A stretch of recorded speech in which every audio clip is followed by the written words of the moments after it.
You want to unblock someone on Messenger, so I'm just going to tell you the exact way how to do that. So just make sure you have liked this video and subscribe to my channel.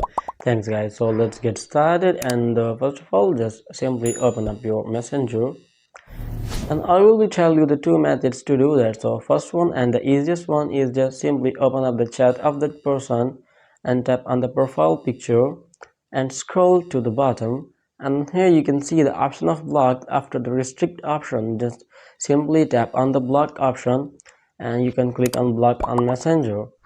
You can also go through the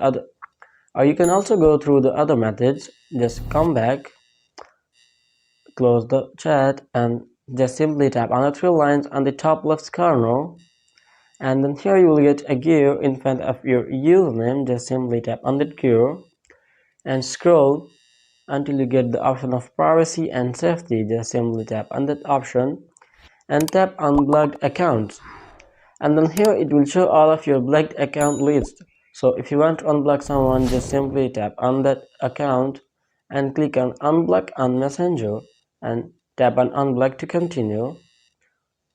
It will just take a while. So that's how you can easily unblock someone on Messenger. So I hope it helped you guys, and if you have any question about the tutorial, just leave it in the comment section below and I'll catch you in the next video. Thanks guys, and if you don't, just like and subscribe to my channel.